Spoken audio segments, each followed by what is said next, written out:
दोस्तों, इस महत्वपूर्ण वीडियो के माध्यम से हम एक महत्वपूर्ण अंतर्राष्ट्रीय संगठन को देखेंगे जिसे कि हम यूनाइटेड नेशन ऑर्गेनाइजेशन के नाम से जानते हैं। संक्षिप्त में इसे हम यूएनओ कहते हैं। दोस्तों, इसमें हम संयुक्त राष्ट्र की स्थापना और उसके इतिहास को देखेंगे, किस प्रकार से संयुक्त राष्ट्र संघ की स्थापना होती है। साथ ही साथ हम संयुक्त राष्ट्र की संरचना और उसके अंग को भी हम देखेंगे और संयुक्त राष्ट्र के प्रमुख कार्यक्रम को भी देखेंगे। संयुक्त राष्ट्र के ऐतिहासिक यात्रा और उससे संबंधित सुधार की भी बात करेंगे। तो दोस्तों, आइए आरंभ करते हैं। संयुक्त राष्ट्र की स्थापना और उसके इतिहास को समझते हैं। प्रथम विश्व युद्ध 1914 से 18 के मध्य हुआ। इसके बाद दुनिया में शांति स्थापित करने के लिए 1920 में लीग ऑफ नेशन की स्थापना की गई थी, परंतु यह संस्था द्वितीय विश्व युद्ध को रोकने में पूरी तरह असफल रही। इसके परिणाम स्वरूप एक अधिक मजबूत, व्यावहारिक और वैश्विक संस्था की आवश्यकता महसूस हुई, जिसने संयुक्त राष्ट्र को जन्म दिया। इसकी स्थापना की प्रक्रिया कई कारणों में चरणों में पूरी हुई थी। तो सर्वप्रथम है अटलांटिक चार्टर, जो कि अगस्त 1941 में आया। ब्रिटेन के प्रधानमंत्री विंस्टन चर्चिल और अमेरिकी राष्ट्रपति फ्रैंकलिन डी रूजवेल्ट ने एक संयुक्त घोषणा पर हस्ताक्षर किए, जिसे अटलांटिक चार्टर कहा गया। इसमें युद्ध के बाद वैश्विक शांति और सुरक्षा बनाए रखने के बुनियादी सिद्धांतों को रेखांकित किया गया था। इसके बाद संयुक्त राष्ट्र की घोषणा की अगर हम बात करें, जो कि 1942 में हुआ। इसमें जो ध्रुवीय शक्तियाँ थी, जो एक्सिस पावर्स थी, जिसमें जर्मनी, इटली और जापान के जो खिलाफ लड़ रहे 26 मित्र राष्ट्र के प्रतिनिधियों ने वाशिंगटन में इस घोषणा पत्र पर हस्ताक्षर किए। इसी समय अमेरिकी राष्ट्रपति फ्रैंकलिन डी रूजवेल्ट ने पहली बार यूनाइटेड नेशन शब्द का सुझाव दिया था। इसके बाद में याल्टा सम्मेलन होता है 1945 में। रूजवेल्ट, चर्चिल और सोवियत नेता जोसेफ स्टालिन ने याल्टा में मुलाकात की और सुरक्षा परिषद में बड़े देश को वीटो पावर देने की मतदान प्रणाली पर सहमति व्यक्त की गई। इसके बाद में सैन फ्रांसिस्को सम्मेलन और चार्टर पर हस्ताक्षर की अगर बात करें, जो कि अप्रैल और जून 1945 में हुआ। 25 अप्रैल से 26 जून 1945 तक अमेरिका के सैन फ्रांसिस्को में 50 देशों के प्रतिनिधियों का एक विशाल सम्मेलन हुआ। यहाँ संयुक्त राष्ट्र के चार्टर को अंतिम रूप दिया गया। 26 जून 1945 को 50 देश ने इस पर हस्ताक्षर किए। बाद में पोलैंड 51वां संस्थापक सदस्य देश बना और भारत भी इसका संस्थापक सदस्यों में शामिल था। औपचारिक स्थापना की अगर हम बात करें, जो 24 अक्टूबर 1945 को हुआ था। सुरक्षा परिषद के 5 अस्थायी सदस्यों और अधिकांश अन्य हस्ताक्षरकर्ता देश द्वारा चार्टर के अनुसमर्थन के बाद 24 अक्टूबर 1945 को संयुक्त राष्ट्र संघ की आधिकारिक तौर पर स्थापना हुई। इसलिए प्रतिवर्ष 24 अक्टूबर को संयुक्त राष्ट्र दिवस के रूप में मनाया जाता है। इसका मुख्यालय ये न्यूयॉर्क, अमेरिका में स्थित है। संयुक्त राष्ट्र की संरचना की अगर बात करें, तो संयुक्त राष्ट्र चार्टर के अनुच्छेद 7 के तहत इसके 6 मुख्य अंग है। इसकी स्थापना की गई थी, जो इसकी संपूर्ण संरचना का निर्माण करता है। पहला जनरल असेंबली है। इसे विश्व की लघु संसद भी कहा जाता है।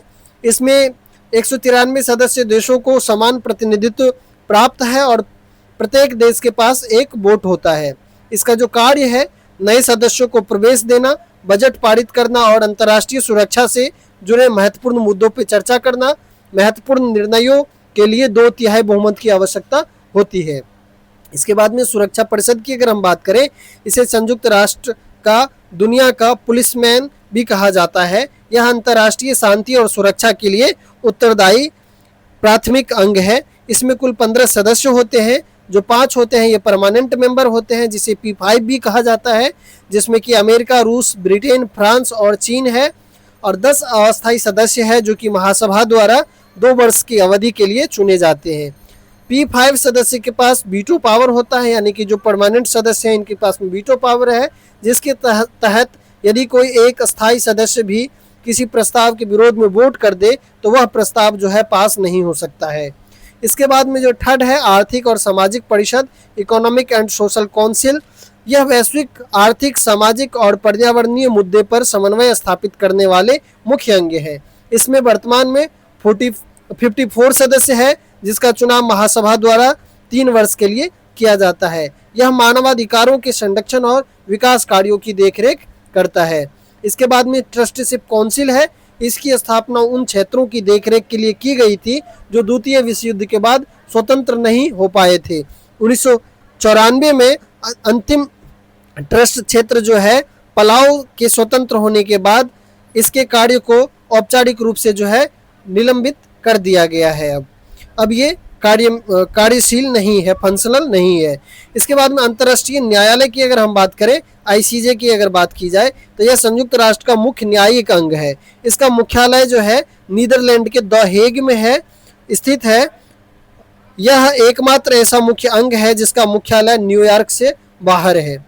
इसमें कुल 15 न्यायाधीश होते हैं जिनका कार्यकाल 9 वर्ष का होता है। यह देश के बीच कानूनी विवाद को सुलझाने का कार्य करते हैं। इसके बाद में जो छठा है सचिवालय है।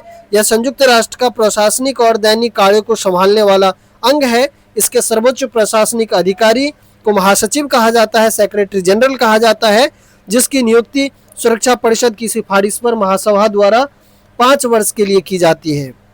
संयुक्त राष्ट्र के प्रमुख कार्यक्रम की अगर बात की जाए तो मानवीय सहायता, सतत विकास, स्वास्थ्य और पर्यावरण संरक्षण के लक्ष्यों को सीधे जमीन पर लागू करने के लिए संयुक्त राष्ट्र विशिष्ट कार्यक्रमों, निधियों और विशेष एजेंसियों के माध्यम से कार्य करता है।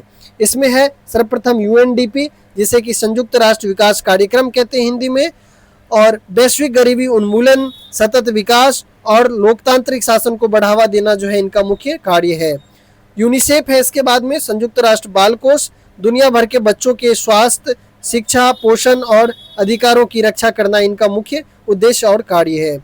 यूएनईपी है संयुक्त राष्ट्र पर्यावरण कार्यक्रम, यूएन एनवायरनमेंट प्रोग्राम जिसे कहते हैं, जलवायु परिवर्तन, पर्यावरण संरक्षण और जैव विविधता की रक्षा के लिए नीतियां बनाना इनका जो है मुख्य कार्य और उद्देश्य है। इसके बाद में WFP है विश्व खाद्य कार्यक्रम, वर्ल्ड फूड प्रोग्राम।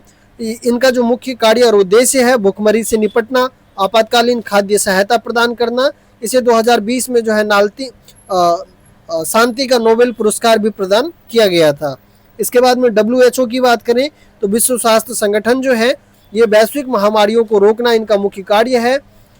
वैश्विक स्वास्थ्य मानकों का निर्धारण करना और स्वास्थ्य सुरक्षा की नियमावली जो है तय करना।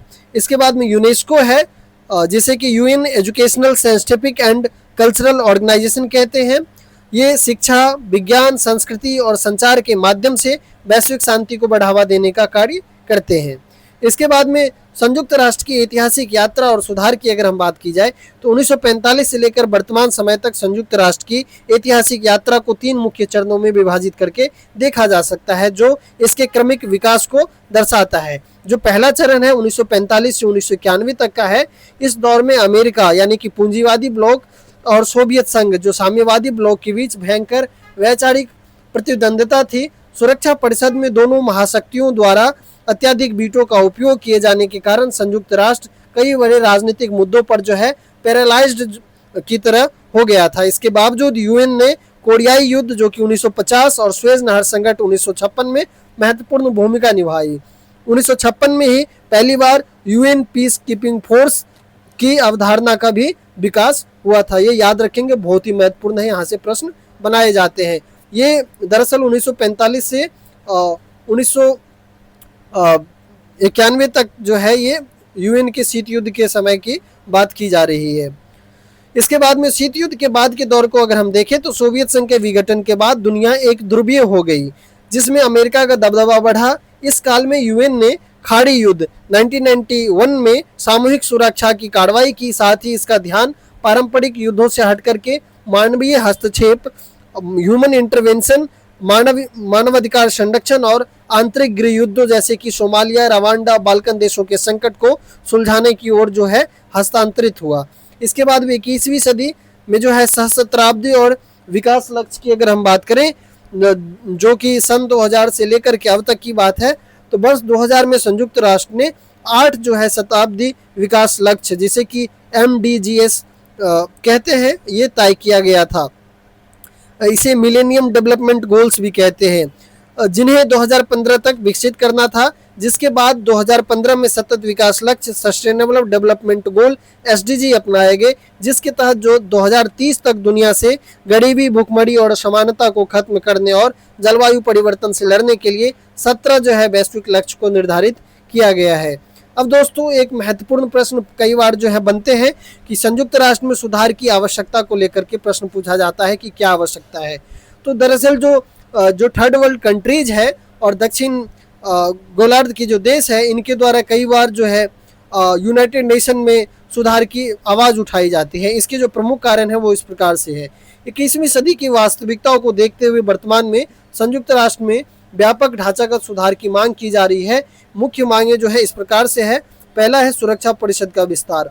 1945 के बाद से दुनिया की भू राजनीतिक जो स्थिति है बदल चुकी है। भारत, जापान, जर्मनी, ब्राजील जो G4 समूह है जैसे उभरे देश को सुरक्षा परिषद में अस्थायी सदस्यता दी जानी चाहिए, क्योंकि भारत दुनिया की सबसे बड़ी आबादी है और एक मजबूत आर्थिक सामरिक शक्ति के रूप में उभर के सामने आया है।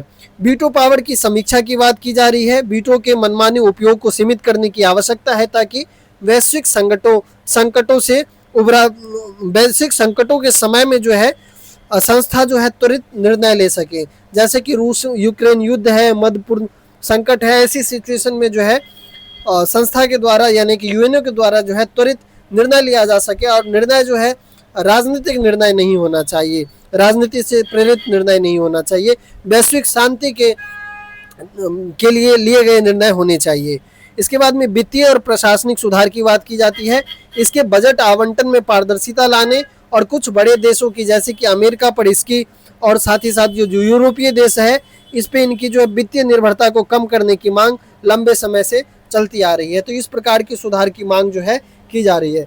दोस्तों इस वीडियो के माध्यम से हमने यूएनओ के बारे में पूर्ण जानकारी को देखा। अब अगले वीडियो में मैं यूनाइटेड नेशन के जितने भी सेक्रेटरी जनरल हैं अब तक के, उनके लिस्ट को लेकर के आऊँगा, जहाँ से कि UGC नेट में जो है क्रोनोलॉजिकल ऑर्डर में प्रश्न बनाए जाते हैं। दोस्तों मुझे उम्मीद है कि आपको ये वीडियो पसंद आया होगा। आपको अगर ये वीडियो पसंद आया हो तो कृपया चैनल को सब्सक्राइब करें, वीडियो को लाइक करें। धन्यवाद।